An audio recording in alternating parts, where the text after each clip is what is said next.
While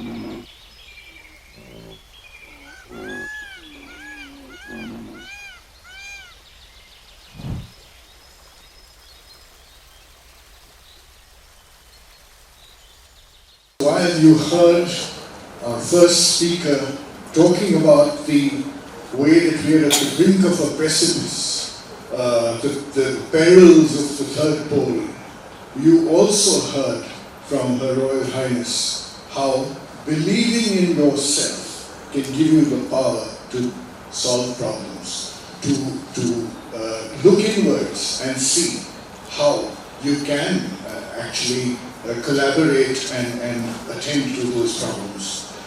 I will now actually give you a glimpse of what some of the large corporations are doing in solving the problems of the environment, and come to Mr. Chanakya Chaudhary. What roles do you see large corporations like Tata Steel playing in promoting environmental stewardship alongside business growth, particularly in fragile ecosystems? Good afternoon, friends, and it's always difficult to speak out of some powerful speakers with powerful thought processes coming in, but I am happy to share, as a practitioner, I would say, of promoting sustainable growth. I think Mr. Ramadorai set the stage pretty well for me, because I belong to a group which has been there for 150 plus years, and I think the foundations of this group called Tata Group and Tata Steel have been firmly on sustainable pieces. We've got a legacy which we need to carry forward, but yes, growth can only happen if it is sustainable. Profits will come and go. Different businesses will give profits of different kinds and at different times. Having said that, I think being in the mining and steel company for such a long time, mining per se is an extractive industry. However, I can tell you that many initiatives were taken, are being taken, and worldwide now I find that mining industry is getting more and more sustainable. And I'll tell you how it is getting sustainable. Because the moment you talk about the extractive industry, the first thought that comes to my mind and to everyone's mind is that you are digging out of Mother Nature. So how can it be sustainable? But I think some of the words I'll pick up is about reduce, recycle, and so on and so forth. And I think the usage of the natural resources has started reducing by any metrics that you use for any industry, whether it is steel, whether it is mining, power, or it is aluminum, and so on and so forth. So I think the technological advancement in the world has given us a way forward to use lesser natural resources, and whatever we get from Mother Earth, not to waste and use everything that comes out, and not be selective in our approach. So that's one way of doing it. I can give you an example of water, because steel at one point of time was only set up in places where there was abundance of water. Today it's not only that, because you recycle a lot of water, you harvest water, and so on and so forth. I think, so I can go on with the examples of a metal and mining industry, how it is getting more into sustainability, which technology surely gives an advantage. But I think as a corporate, a decision taken at the top to be carbon neutral by a particular time, 2045, is not going to be a mean achievement, because then you are looking at everything to be sustainable. It's not only scope 1, it is scope 1, scope 2 and scope 3, which means whatever I do within the plant premises, even when I am procuring anything, even I am selling anything, everything has to be carbon neutral. And when we break this down, I find that corporates possibly will have a lot to do within their boundary walls of the factories, but have lesser and lesser hold outside. And that's where the interesting piece comes in on sustainability and what we can do about it. I'm happy to be sharing the dice with Mrs. Dhawan. Sometime back we started something called the Green School Project. Some of you may have heard about it, but I'll give you the genesis of it a bit and then we can take it forward from there. So, in Paris we had the COP agreements happening, and I think it was 2014 or 15, somewhere there. And I had gone to attend the Paris COP event, and PM Modi was there, and all the top leaders were there, and there was a huge euphoria around this whole thing. What I picked up is that in the Indian pavilion, there was a book called Balipara.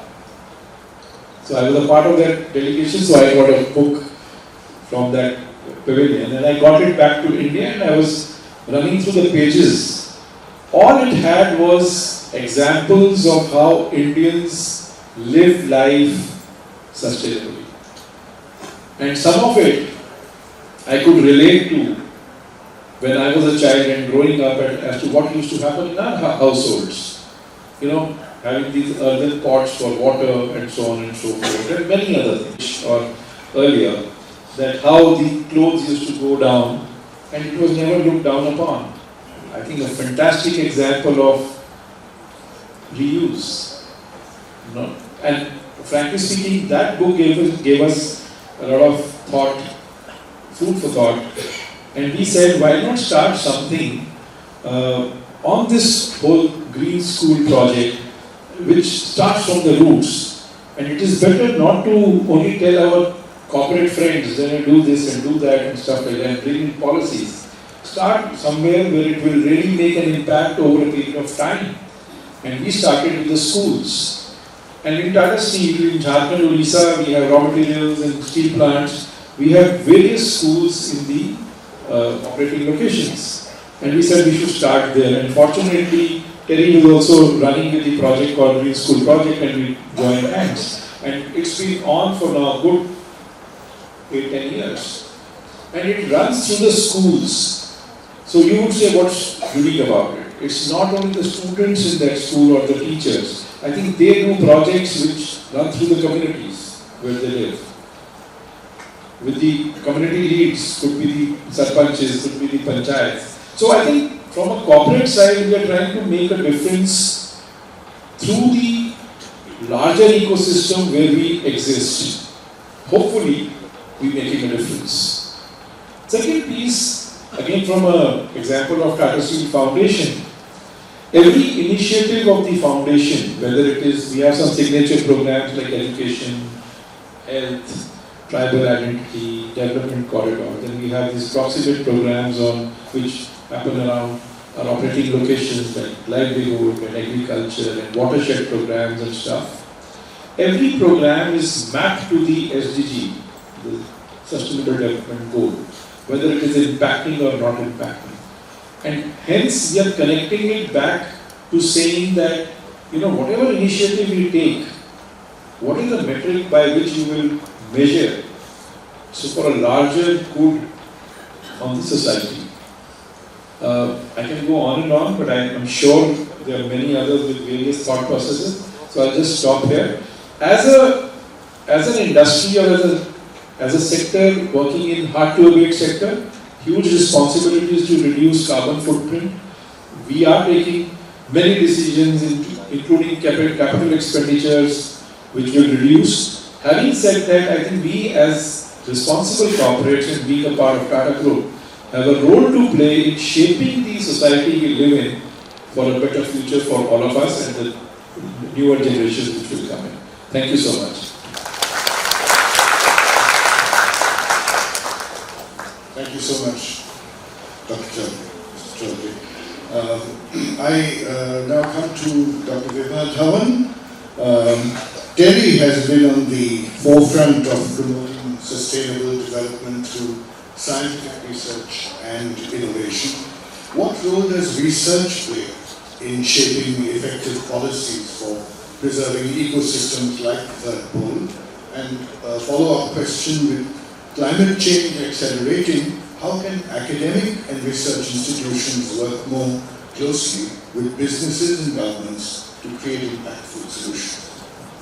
Thank you so much, and It's really great to be sharing the dice with Mr. Ramadurai and Mr. Chanakya, and we are closely working for last so many years.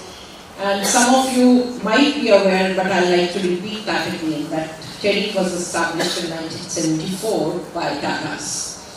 And why I want to bring this to your notice is that while today we talk of corporate social responsibilities, Tatas is one group which never blow their own trumpet, but rather it is something that they were doing quietly behind the scene, that there should be an institute which should work. That time we were Tata Energy Research Institute, and because of the energy crisis, it was that the development of the country may get impacted due to the fact that we don't have any fossil fuel. And thus it was established as a not-for-profit research institute of autonomous nature. So it was never in their mind that we are going to work for Tata companies. It was that we will be working for the society, and that character we still maintain. We work for the society. Now coming to, and the two important aspects which were listed, or especially what Mr. Chanakya mentioned, sustainability was engraved in DNA of every Indian. And I don't think so, and especially my generation, at least we were taught not to waste anything. Food, like my grandmother will tell me, you cannot leave even a single grain in your plate. You have to eat everything, and otherwise she will say, give it to me, and which you will never do that. It was also very nutritious homemade food, always. You look at, like, there were so many things which were never brought, like you look at that the cloth will be used till it is ready to be thrown into the bin, which is not the case today. We have become a society where, in a way, if you don't spend money, people perhaps will ask you, what are you going to do with money? You ask for foreign vacations, no one even thinks twice what is going to be my carbon footprint and what exists nearby where I am staying. Like your area, it's so scenic, it's so beautiful, so why should we go anywhere else? The other is that, let's talk in terms of, and especially since there are lots of students, I like to talk to them as well. What is happening is that we are becoming a generation, first of all, of entitlement. We feel that our parents should give us everything, which is true also to some extent, because now there is enough. It's not what we inherited at the time of independence. And second is, we are becoming internet-based studies. We don't want anything to get registered here. We feel that we can simply go to Google and ask any query. We have stopped going to libraries. Now what are we missing? Yes, you can get any information, and especially Chat GPT and etc. will even write for you. What you are missing is that if you go to the library, that you will read what you want to. But in addition to that, you are also going to flip through the pages and read something which might interest you. You will start correlating your area of research with what is happening elsewhere. So please have this habit of reading. Now coming back to, and especially we started with third pole and the sustainability issues and so on. Let's face it, climate change is not something we are talking about. It's not a threat, it's a reality. And I came to this region first time in 1979 as MSc student, and the area was so different. Brahmaputra, like our professors had to convince us, it's not it's a river and it's not part of the sea. And yesterday night when I went, there's hardly any water. So we have seen it changing. We went to Cherrapunji to see the forest as a botany student, but today that's not the case. So we have lost quite a bit. Having said that, let's also say development has to continue. We cannot go back to the Stone Age. But then we have to clear many things in our mind. Sustainability is not something which is expensive. Sustainability is something which is your mindset. And attention to one of the studies that Kerry had done way back in 1997 when India celebrated its 50th anniversary.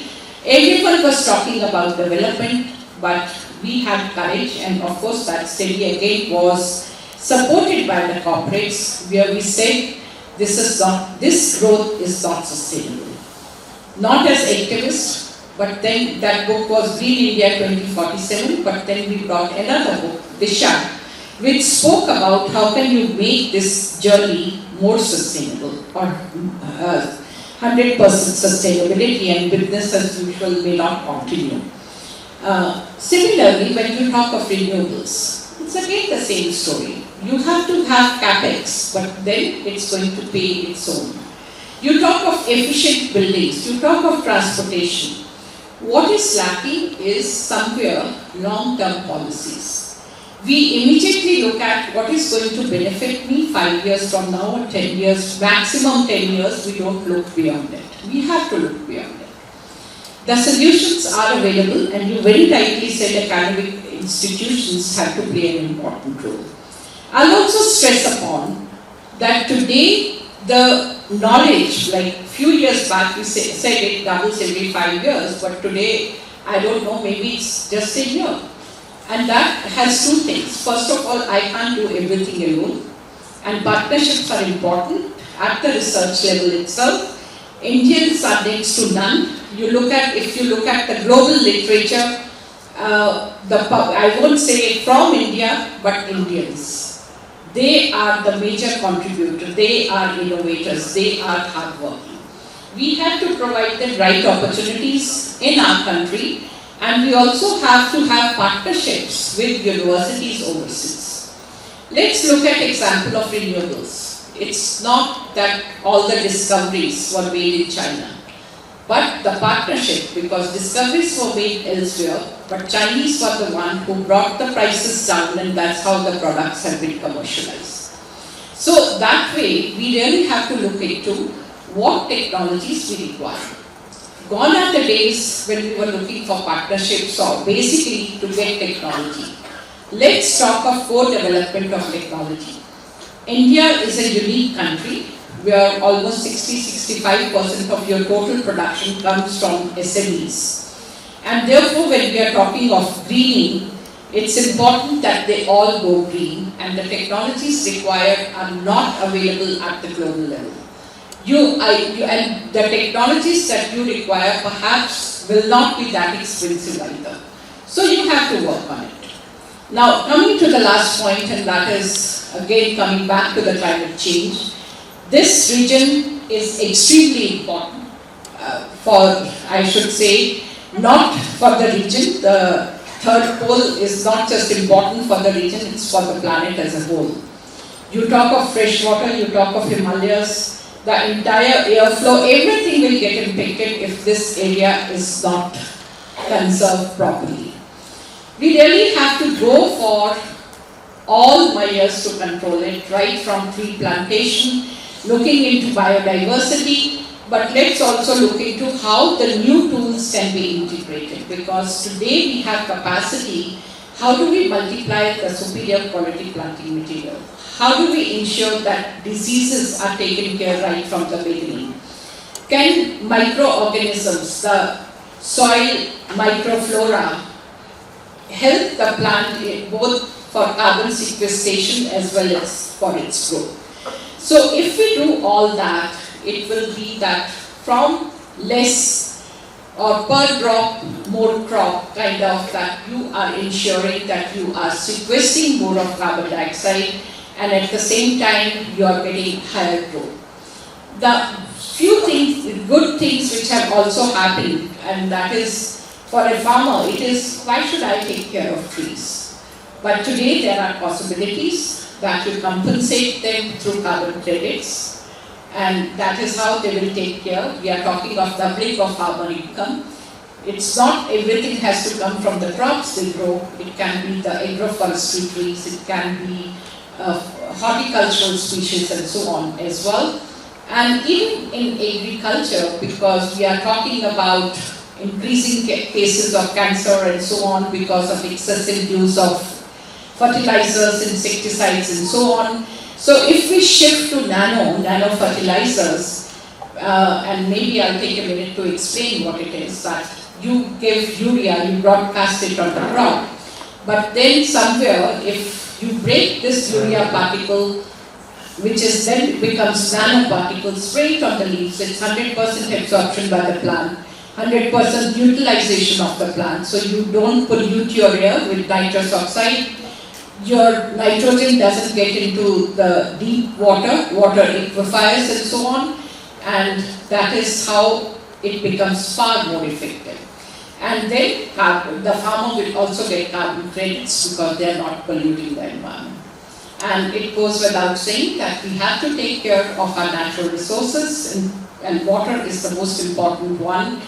There are technologies available which are economically viable, that you treat it, because otherwise what is happening is you are dumping everything into the river, and then we spend crores and crores for cleaning of Ganga and major rivers. But if you treat the water there itself, it can go back to the industry for reuse, it can go for other horticultural purposes and so on.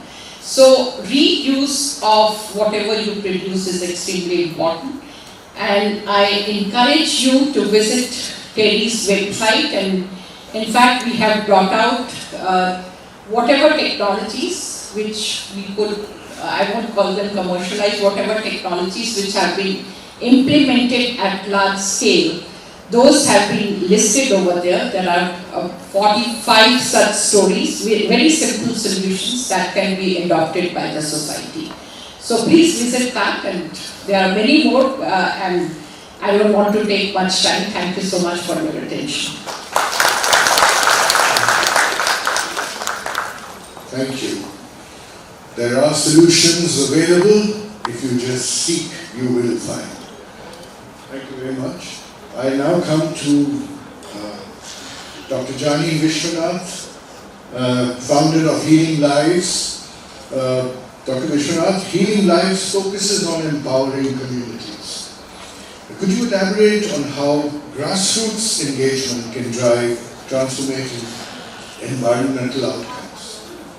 I do not have the technical or scientific expertise of this brilliant panel, so I'm going to shake it up a bit and look at the other side of the coin.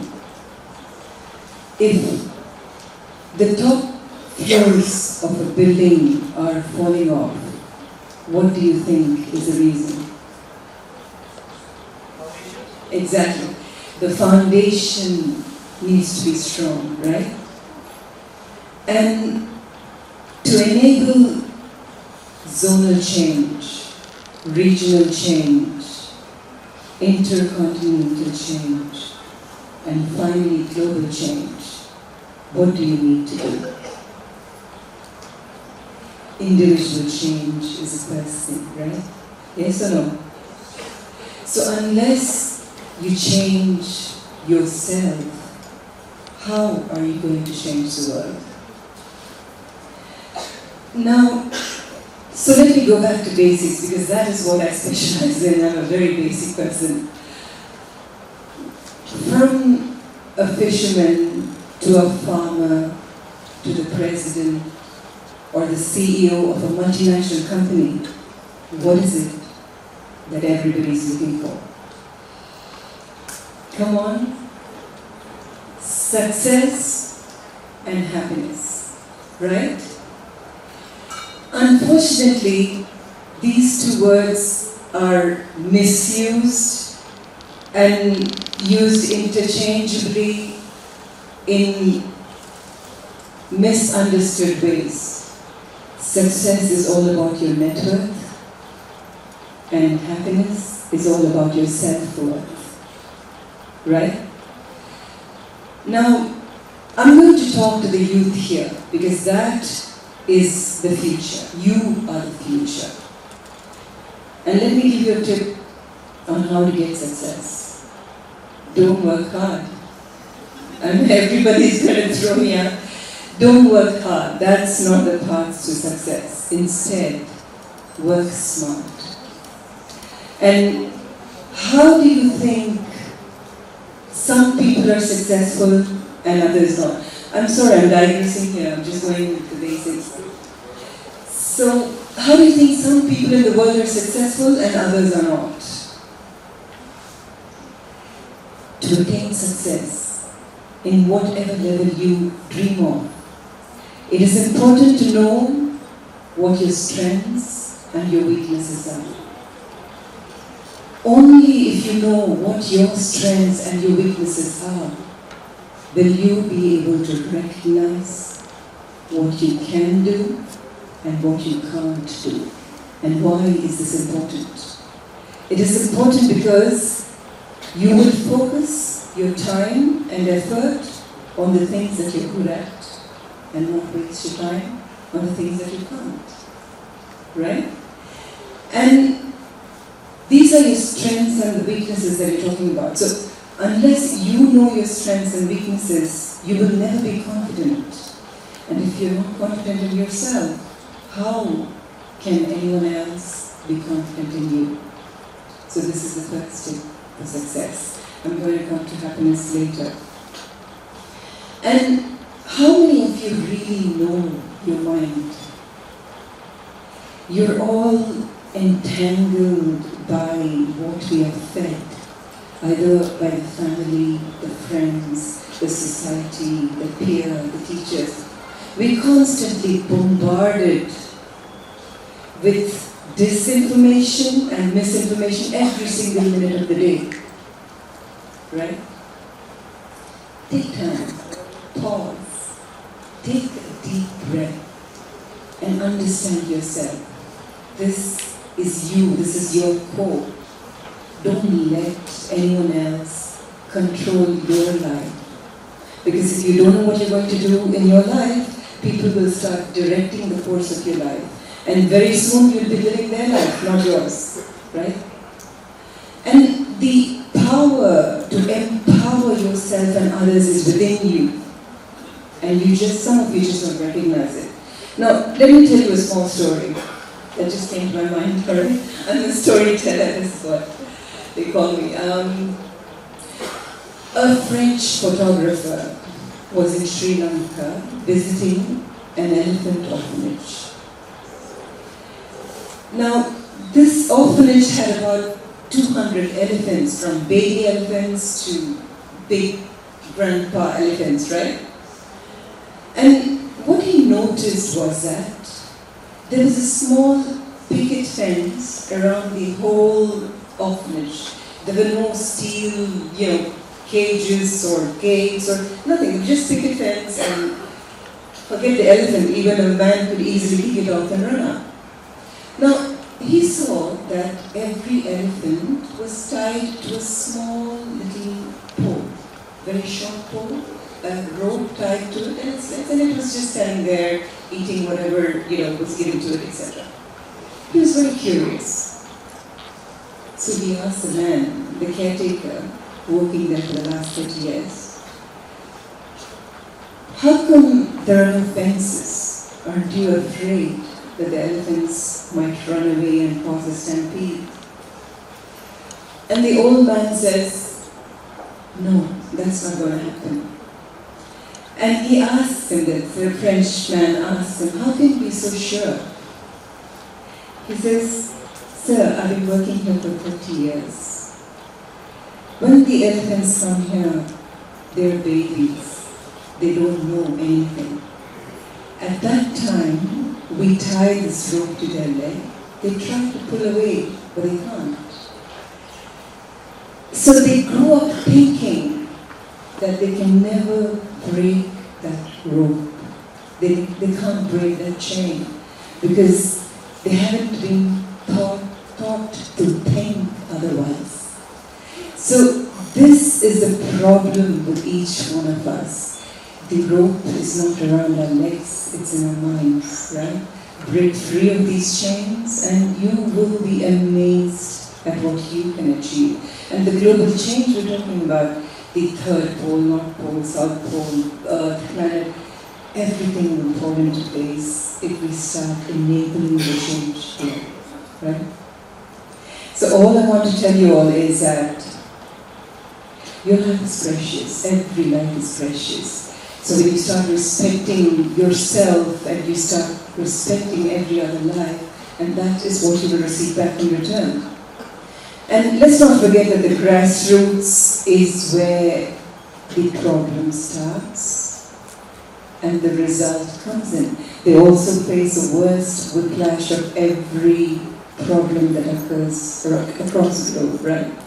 So let's start correcting our immediate area. Let's not worry about changing the world, and then automatically things will start changing, right? So I'm going to throw it all at you here. Start thinking from this moment on. Start changing from this moment on. And don't be afraid of failing or making mistakes, because anyone who tells you that I have never made a mistake or have never failed either is lying or hasn't lived at all, right? So your mistakes teach you, your failures teach you and make you more resilient and strong. So all I can say is that I don't want to talk about healing lives. You can go to the website and see what we do. That's an example to you. 15 years ago when I started Healing Lives, we were working in Africa, India and Bangladesh. 9 out of the 10 people told me not to do it. And one person said, go ahead and do it. And that person was me. And today, fast forward today, I'm very glad that I went against popular opinion, because this is where I want to be. I want to enable change, so why not start with me, right? So here's to all of you to start thinking and making changes from this moment on. And thank you very much again for that.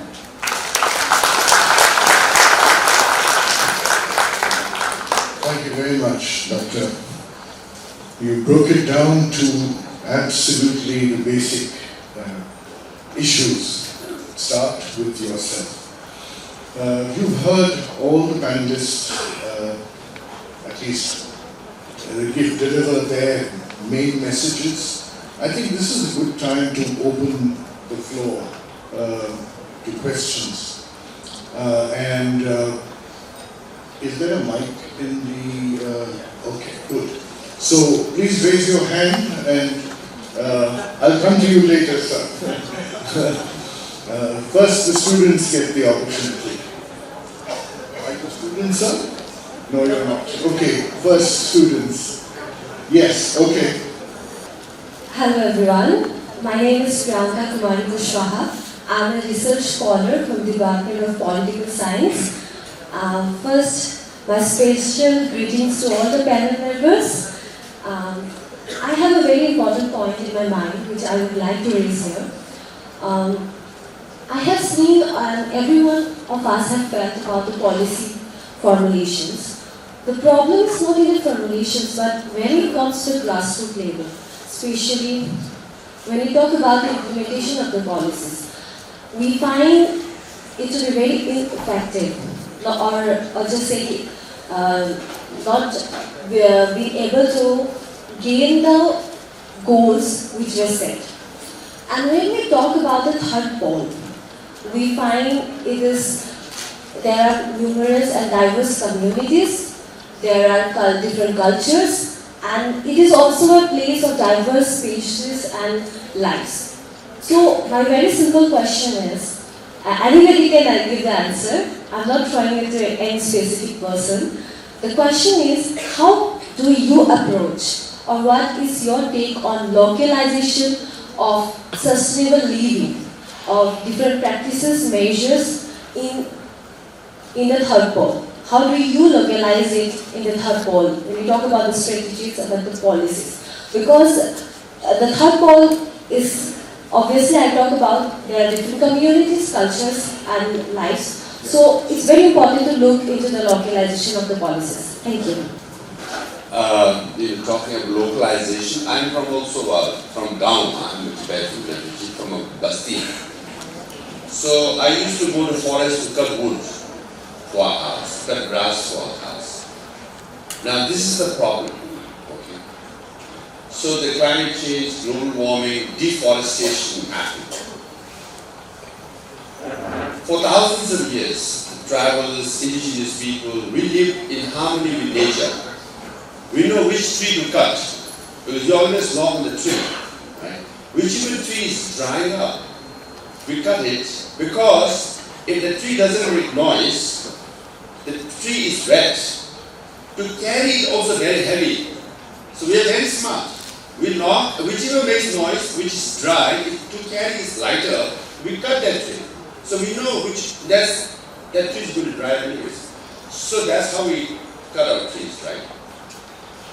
But then, what happens is there's deforestation taking place, and the government, people who live in urban areas, cities, they make laws. You cannot cut trees. Okay, they put chaprasi there, they put fencing there. Okay. We have lived in harmony. Then they give license to one rich guy, okay, one corporation. They cut thousands of trees and say, how come he's cutting thousands of trees? We can't even cut one tree. No, he has license. Yeah. Also, the rivers, lakes, we protect. Indigenous we protect by saying this is a sacred lake. You pollute, you will be cursed, the spirit will curse you. That mountain has a ferocious deity. Even when you ride horse, you have to climb off the horse and respectfully walk, because then no one will dare to flee from the mountain. That's how we live, right? Harmoniously. Tribals and the nature have no problem. It's a big corporation coming. They're taking water, right? Why? All the people in the cities, Bazarwala needs this water, and we are told to restrict water. So we compose, how many songs are there of Brahmaputra? Right? We respect them, we praise them, we have names for fishes in our songs. We know how to respect and live in harmony. It's the problem creator, right? Now in a whole cycle, then finally they say, no, we have to protect the mountains, this and that. But that's what the indigenous people have been saying for thousands of years. We've been doing it. Now, the problem is this. Now, deforestation is happening. We have to plant trees. Who are planting? Indigenous people. Where we indigenous? You have to plant trees. Why you live next to the mountains? Take care of it. It's the corporation who cut trees. Laws are there to penalize us. Yeah? Now, the burden is on us now. We have to plant trees. No, you live next to the river. Now you have to clean the beaches. You have to clean lakes. Tourists come, they do picnic, there's a resort next to it, okay? They pollute the whole lake.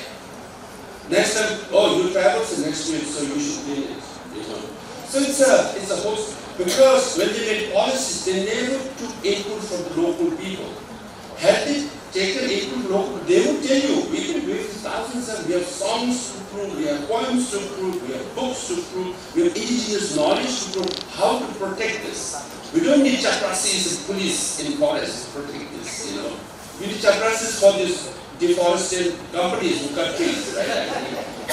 So that's why, and I'm sure there's so many tribal people in this room, you should be very proud of yourself. Really. Tribals are looked down on. You are the backward, you are the, that's what they said. I can give you one example. I have many friends in, Ladakh and other. I met a minister. And he says, from 1960s, His Holiness Dayalam used to come to Ladakh. He used to always tell us, you should preserve your language, you should preserve your dress, you should do that. And then, with due respect to India, I love India, a lot of Indian friends. Some army people come and say, no, your dress is dirty, the way you wear is dress, you should be modern, you should be modern. And many Ladakhis became modern. Right? But some left over, they were left with traditional dress, things like that. Now you go to Ladakh, which hotel will you stay? Indigenous hotel? People want to go to Ladakh, people want to go to Dharamsala, when people want to go to Arunachal to see indigenous culture, indigenous language, right? So it's good, karma is kicking in. Tribal culture is beautiful, indigenous system is beautiful. So we should preserve what we have. Otherwise you just become one of the 8 billion, you look same, you dress same, you go to any hotel, the food is all the same. You come to 271 different tribes in Northeast, you get different food. Even the meat, They claim the same meat, they claim mine is better than yours. But there is a flavor. So we provide diversity, we provide the flavor, we provide the beauty of India. So all should be very proud of indigenous culture. And the local government should take input of the local people.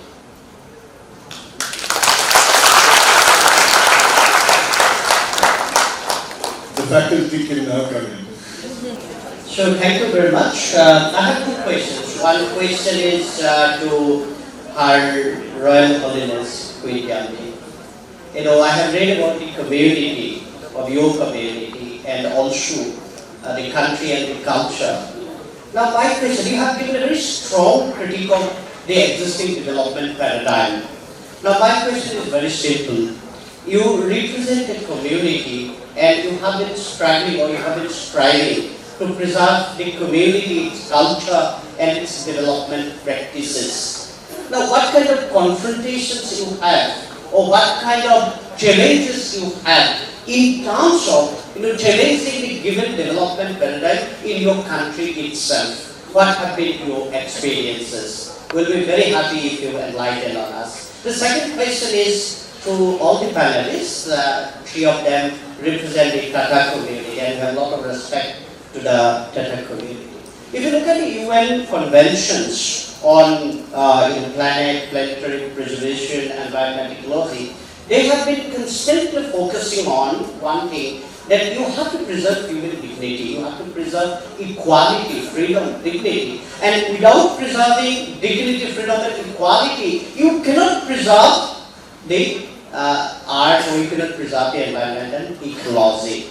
Now there have always been challenges that corporates have, rather than contributing towards equality, freedom and dignity, they have been contributing towards accelerating inequality and injustices. Tata has been an exception in this regard.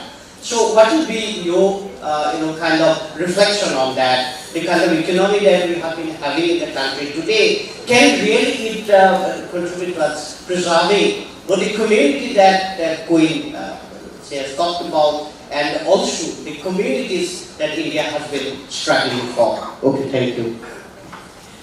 Thank you very much for the question. And I think the challenge is very obvious. So Africa, first we had many different civilizations on the continent for centuries, actually thousands of years. Because some of the oldest civilizations in the world predate many that are known today, and they are thousands of years old.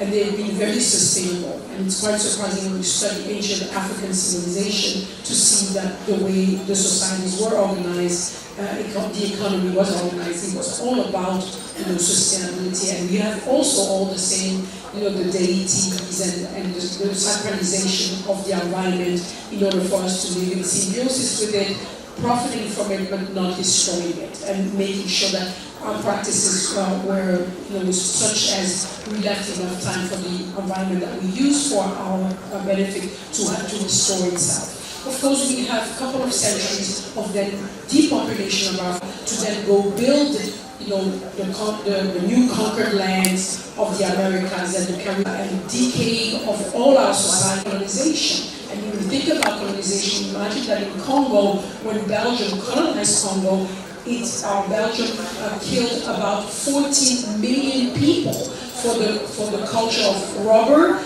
and the exploitation of ivory, killing almost all the elephants in Congo, so destroying one of the main actors of the balance of the ecosystem on the inside of development for centuries now. And so now, when now they say, oh, now you have your independence, go ahead and develop. So we don't come with empty coffers and also emptiness in the terms of our value system. Now we have to adopt a new value system that is so-called the 60s when they gained the independence. All they dreamed about is to go to Europe and to study in Europe and then come back to apply that knowledge back home.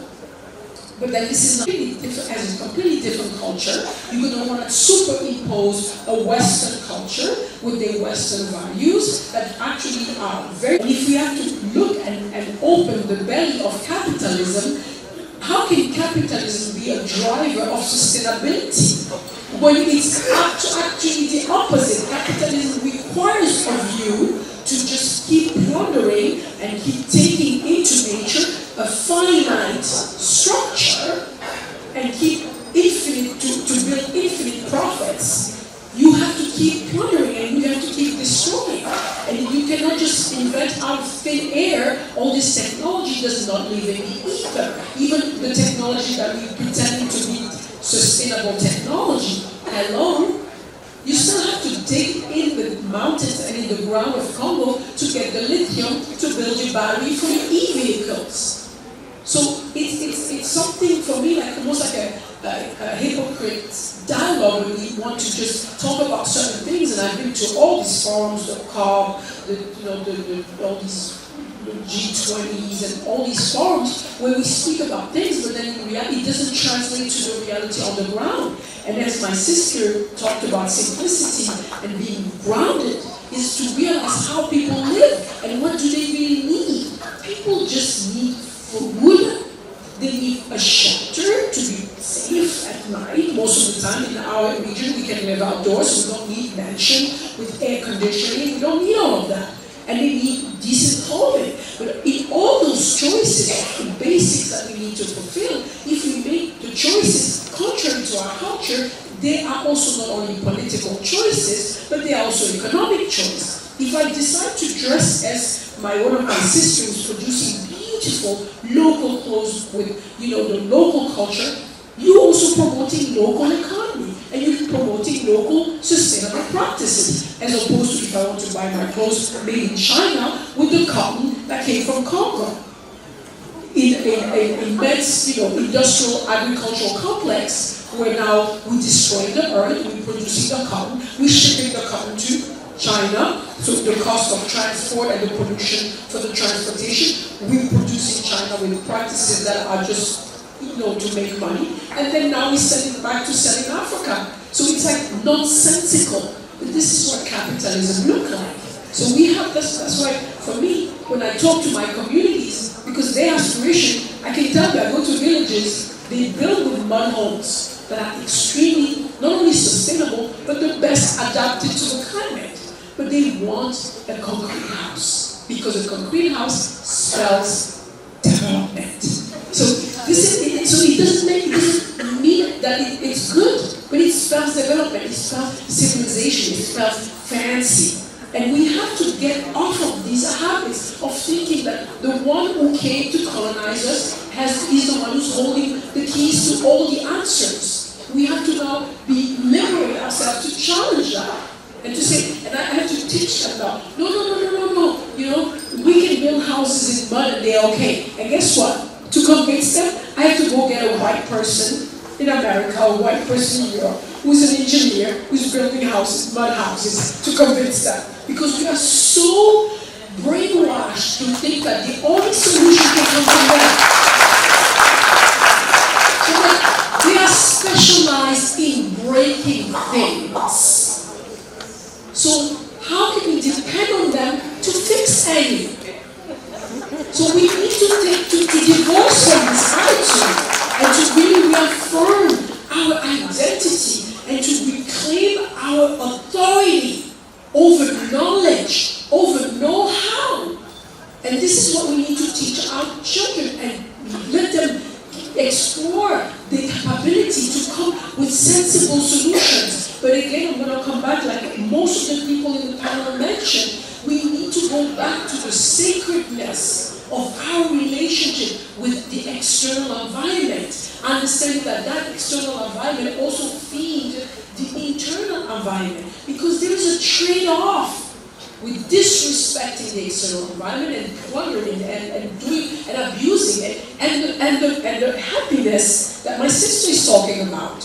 There's a trade-off. And I guarantee you, I traveled enough and I lived in the Western world, I lived in Europe, and I lived in the Americas, and I guarantee you that there is a trade-off. the more you accumulate, the more you hoard, the more addicted you are to accumulating wealth through material goods, the more you lose your humanity and the more miserable you are. So we need to decide. Thank you. Now that it is hotting up, and I can see I heard a lot of claps and all that. But I also want to mention that, though you did say about, for lithium it comes from the mines and it goes into the batteries. Well, yes, it does. And if lithium doesn't come out of the mines and doesn't go into the batteries, how would you commute? How would I commute? Having said that, there is a balance.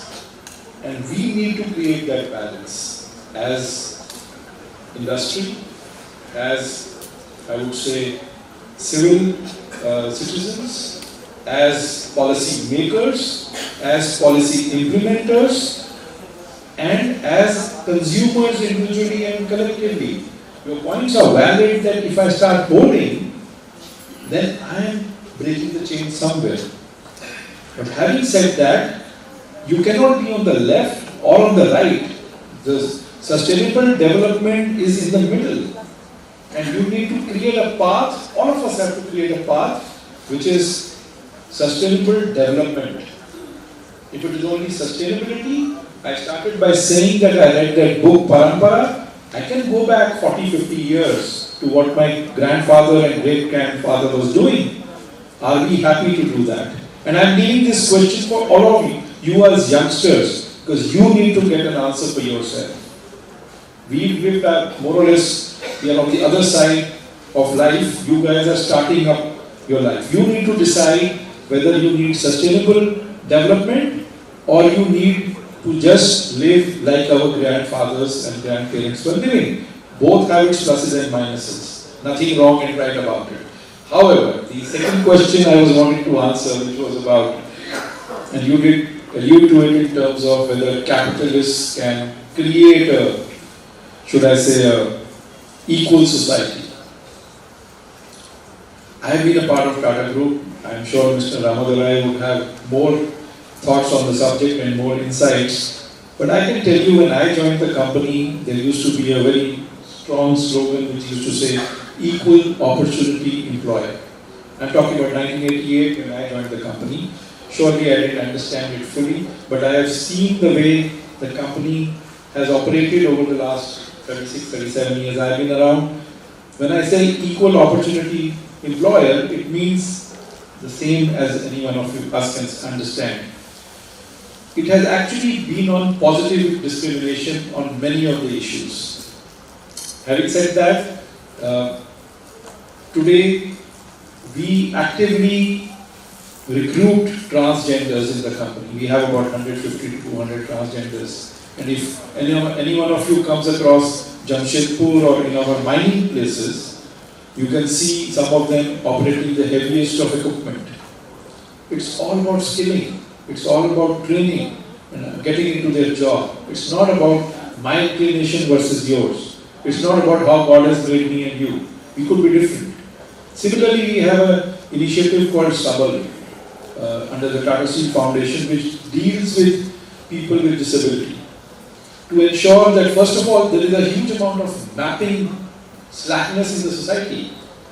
Government has schemes. There are public schemes by Government of India and the state governments where if someone has a certificate on disability, a lot of schemes get unfolded towards their benefit. Not many people know it because there is no matching happening. We are helping people to get that kind of mapping from a disability perspective or special ability perspective to get them connected to the government schemes. Get them to come into the mainstream, train them, whether it is visual impairments or whether it is any kind of physical or even some kind of a mental disability, try to train them and there are specialists available. And then get them to an employable stage. We try to employ as much as we can within the Tata Steel group companies, but I'm sure there are many others who are doing the same and there is an equal opportunity getting created.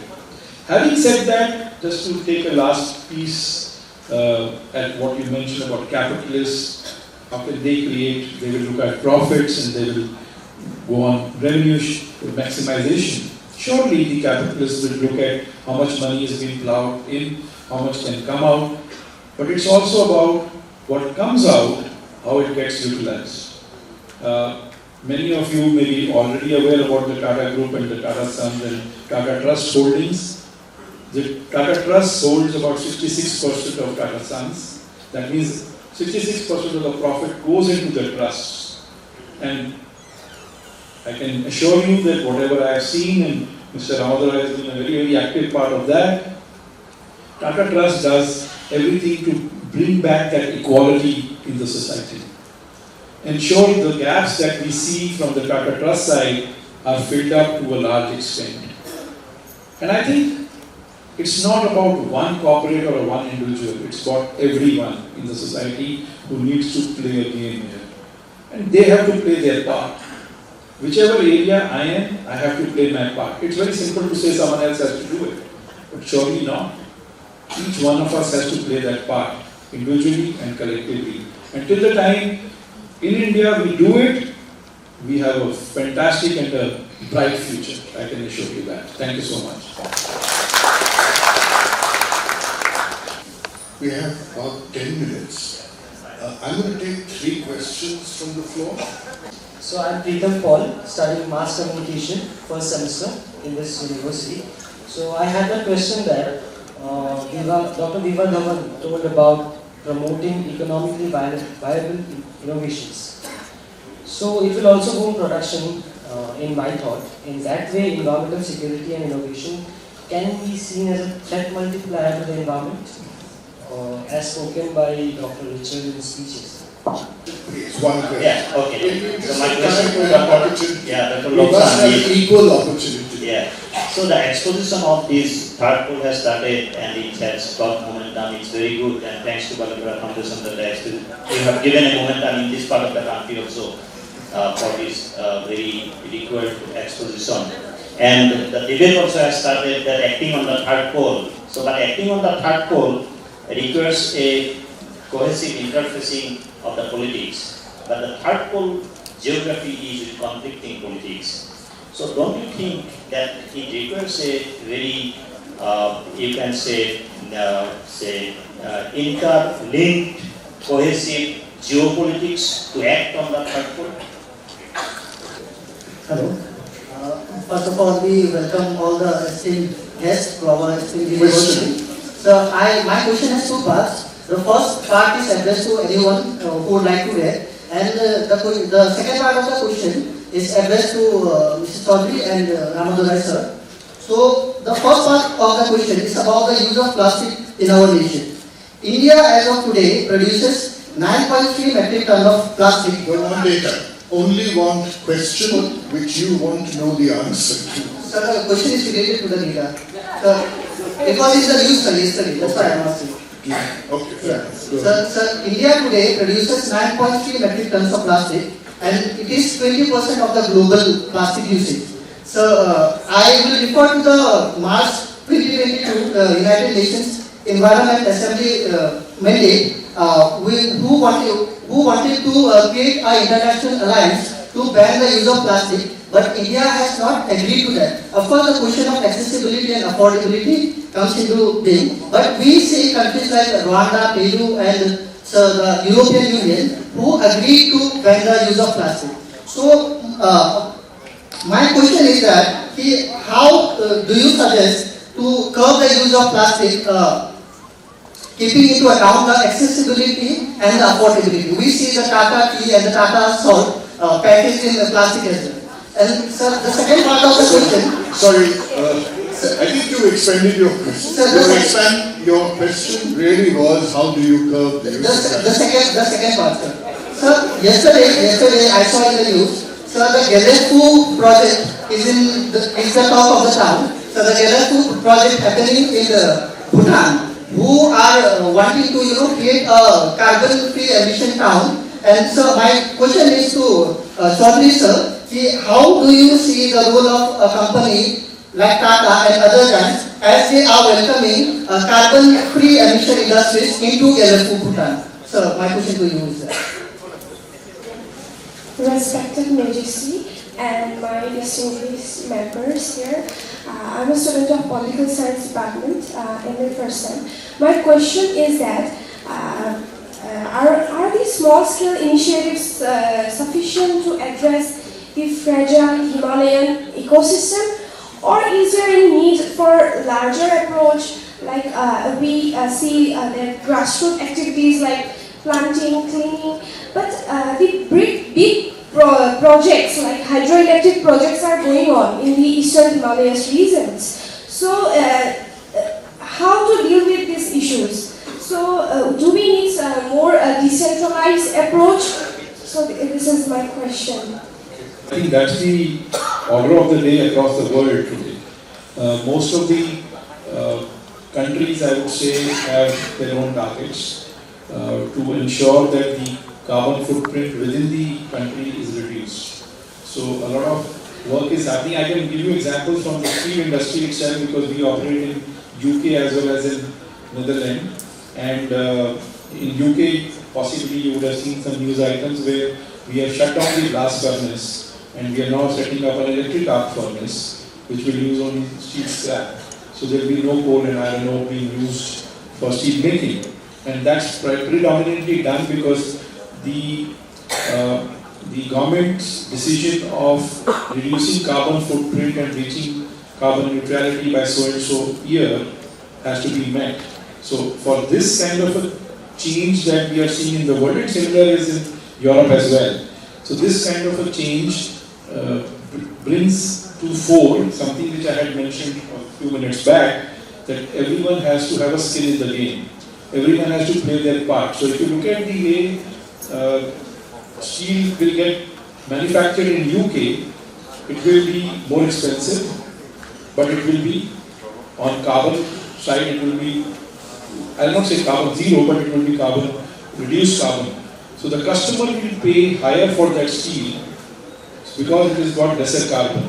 So you have a customer who is ready to pay more, you have the government which is going to co-fund such a project, and you have a company which will spend money in the capital expenditure so that the whole carbon footprint reduces. So there is everyone in the stakeholder map who has to position that way.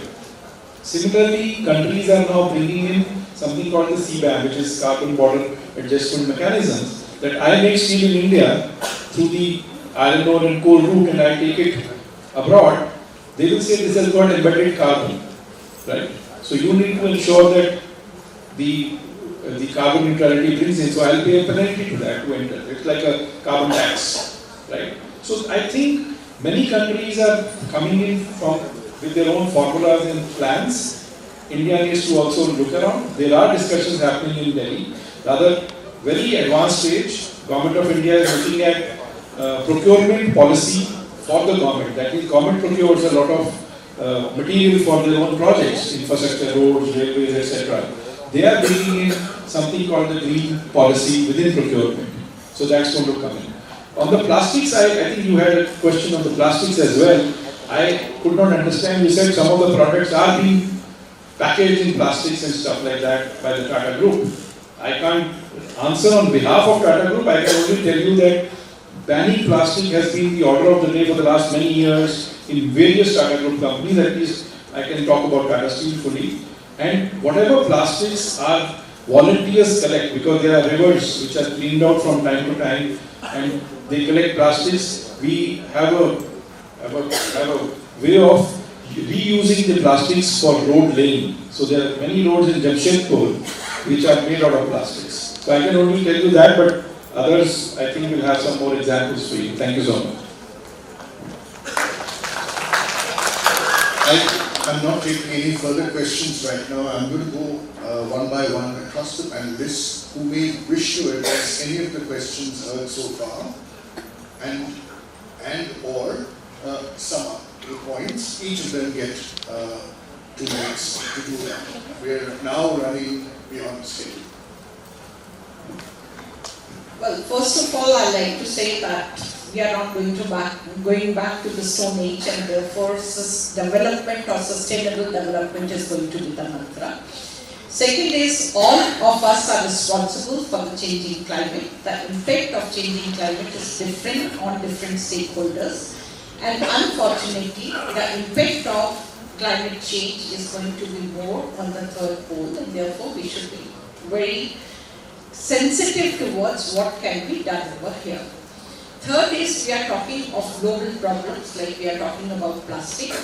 Now it is something, are we as a consumer ready to pay the price? And the best example is how many of us go for unleaded petrol. It is, we think that it's not my responsibility or what difference it's going to make. Every small step is going to make difference. Fourth is that it goes without saying, we have to reuse. We don't have to waste resources because we can afford it. So therefore, it should be more on what is my own carbon footprint, which is going to make difference. And there are technologies available which we can adopt. Goes without saying, nature-based solutions are going to show us the way. And fortunately, this is an area which is blessed with biodiversity as well as conducive temperatures for the plant growth. So in terms of carbon sequestration, you are sitting on a gold mine. And carbon credits now are a reality, so let's move towards it, go more for tree plantation, best quality trees, consume less, and that's all. Thank you.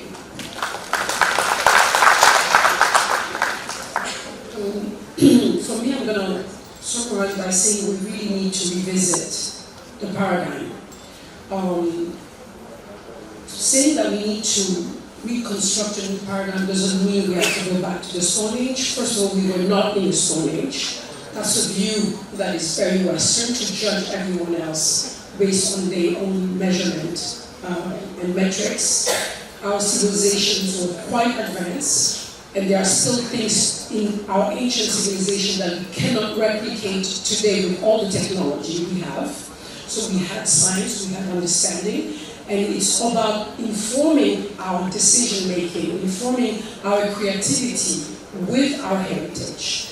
We are a species of innovation, and we always innovated, and we will continue to do so. But in doing so, we have to be mindful to try to do it in a paradigm where we yield homeostasis with the system that sustain our lives. So yes, development is natural.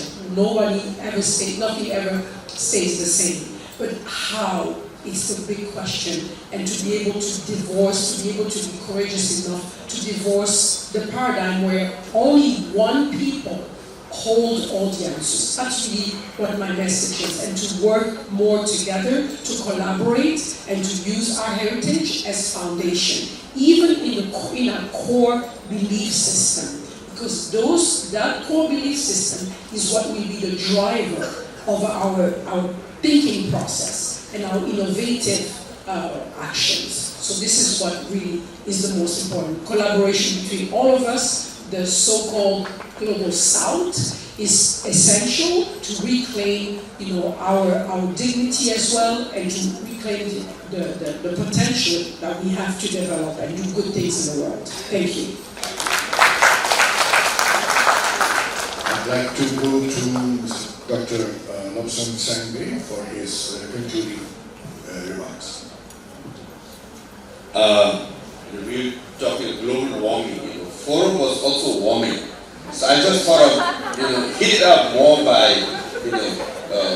putting some points across. Mr. Chanakya. Historically, Chanakya is a very famous name, right? So Chanakya came and said, if you don't drive lithium-based batteries car, how can you transport? Lithium is not the problem. But even the debate between lead-based battery and lithium-based battery is that lithium recyclable is only 5%. Lead-based battery recycle is 90%. See, the lead-based battery is criticized, lithium is praised. Now the extraction of lithium is another problem. Are the locals getting compensated? Are the local area being polluted, taken care of or not? are the extractionist culturally sensitive about sincere. Now here it and I'll come back to Tata. Tata is an exception. The fact that we have representatives of Tata here, that is, they are engaged. They want to. We know the Tata model is very unique. Ratan Tata ji, he didn't have at the end, he didn't have much bank balance. He just gave it to the charity, right? To the trust, and the charity gave it to the people. This is a very unique model. Now, Vivaji Theri, she runs a very big NGO, said yes, planting trees is very important. I agree with you. But the trees were cut by corporation, not by tribes. Now the planting is left to the tribes, yes or no? Please pay them double. And the chapasi should be from the indigenous people.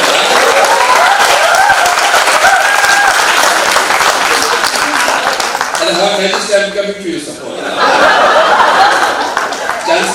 Chancellor was asking us what to teach, indigenous course. Now there's a course called decolonization, right? And that needs to be taught. You have to decolonize your thinking. So now you should get your history from your point of view, not British point of view, American point of view, West point of view, or bazaar or plain point of view, but from the mountain point of view. You want to teach to talk a mountain, right? So this decolonizing theory is very big. I think Gauhati University should have this decolonizing theory, and Tata will sponsor the professorship.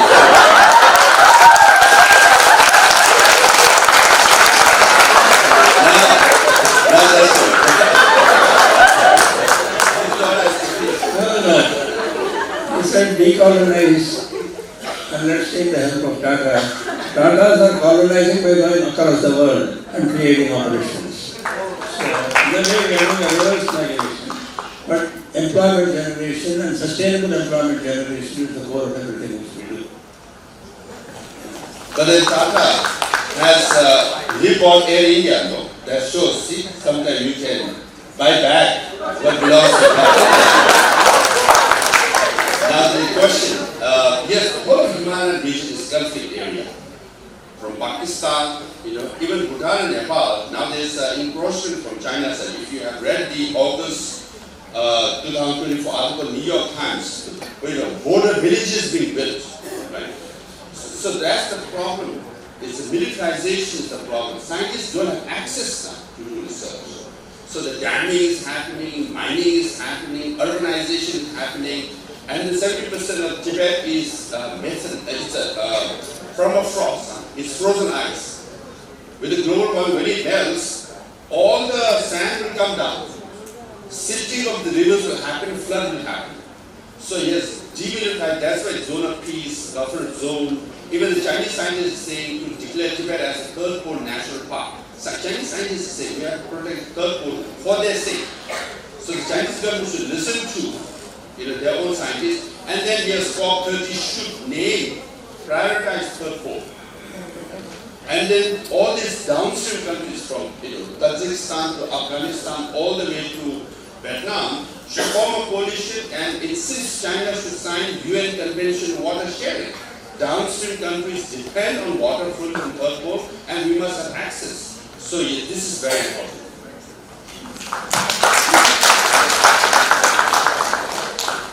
My question to your question on plastic is this. What are you doing at home to limit the use of plastic? Yes.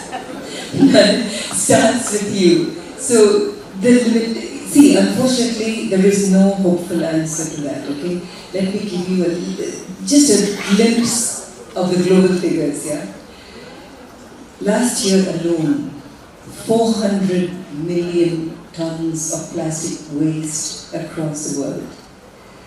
350 million tons of electronic waste, 100 million tons of fabric, clothing waste. And this is the icing on the cake. 2022 statistics say that 5 billion phones have been discarded. Where do you think it's going? It doesn't go to me or you, right? It has to go somewhere. And 22 billion pairs of shoes have been discarded. This is abnormal and obscene because look at the way we are treating the planet. Now, with all due respect to corporations and their, let me use words correctly here, their hype marketing promotional agenda of recycling and etc., it doesn't happen. Because what is recycling? You're taking it from one place and throwing it into another. Now, building roads is a good one, that's understandable, but we're polluting the oceans, the ground, the air. There's no other place to pollute anymore. So, if the Western countries are discarding something, they're sending it to the third world countries, right? And we take, the small companies take some money and then they pile it in landfills and burn it, etc. So, this is unfortunate. It is a global problem, not going to be sorted out very soon, anytime, but then every little helps, okay? And why is this happening? And I know I've got 1 minute more. It's because the age-old saying, that the planet has enough for every man's need, but not enough for his greed, right? So as long as we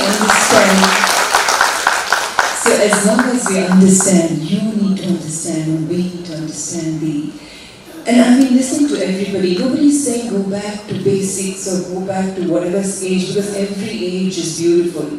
The Stone Age, the Bronze Age, the Iron Age, and the present age, every age has its pros and cons, right? What we need to understand is the difference between ambition and greed. And once we understand this major difference, it will help us put brakes when we need to. And what is the difference? Ambition is the desire to explore the limits of your potential and to excel in whatever you can. Greed, on the other hand, is a desire to hoard anything and everything, no matter what the cost. Ambition can be fulfilled, but unfortunately greed cannot, and this is a major difference, right? So let's end on a hopeful note though, because you guys are there's big hope for the future, and the onus is on you. Thank you.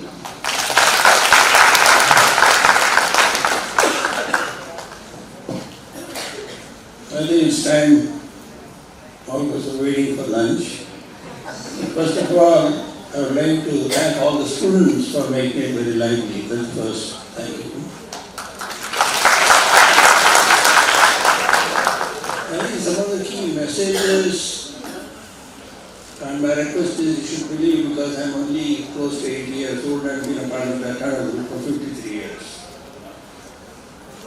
The change has to come from within, household or small. That's one lesson I want all of us to take back. Second is the thinking which we have reflected, we have done throughout our careers, including the community which we belong to, is how do you do more with less, and how do you institutionalize less is more. That's the second point. Third is, you got to think different. That's why the young age permits you to think different.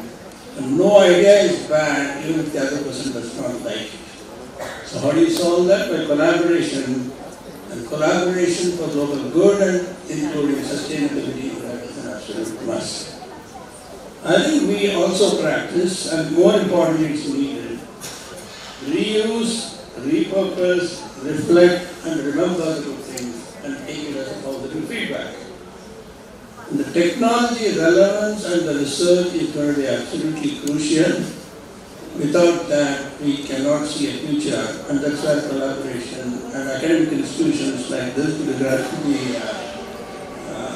university here, makes a big difference. And universities across the country, across the world, are very important.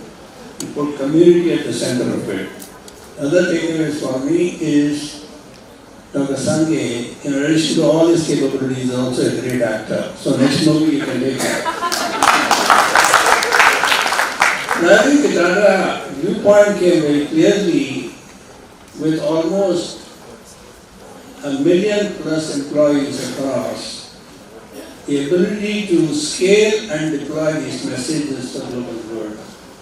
is what we share, what we give back to the society. And that's all I want all of you to remember. Thank you so much.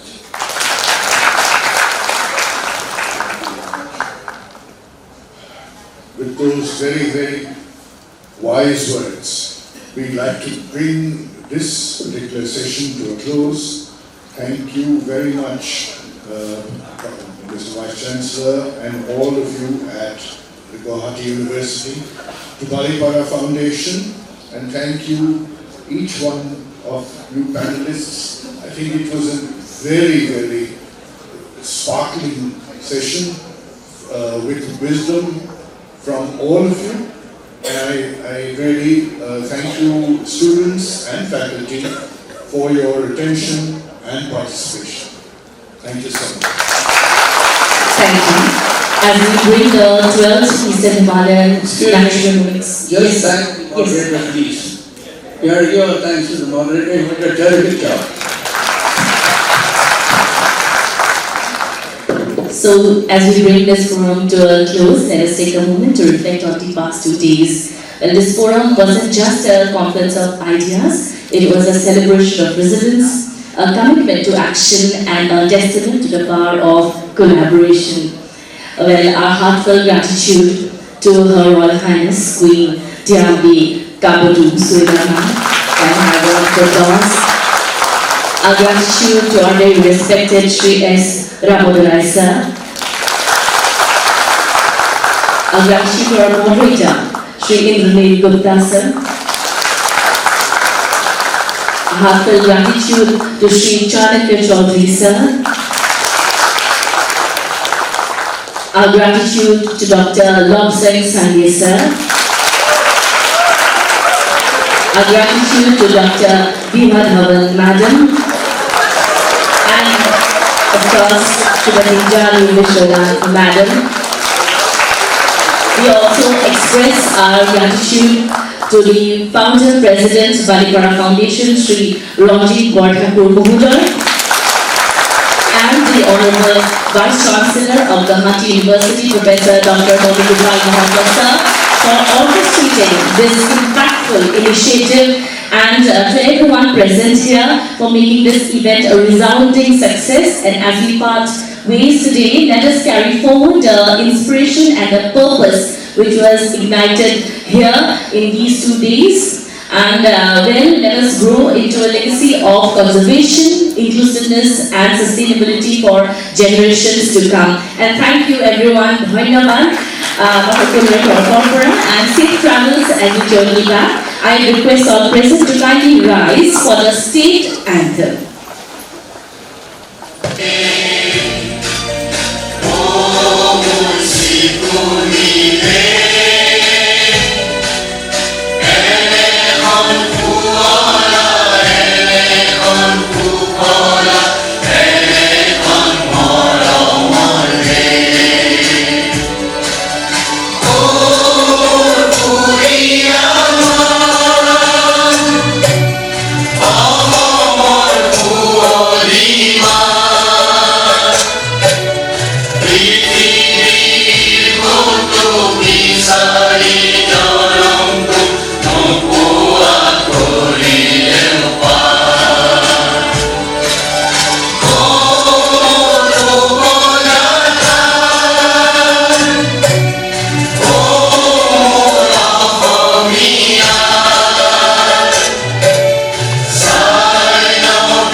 Tea and snacks has been arranged just outside the auditorium for our faculty and our students.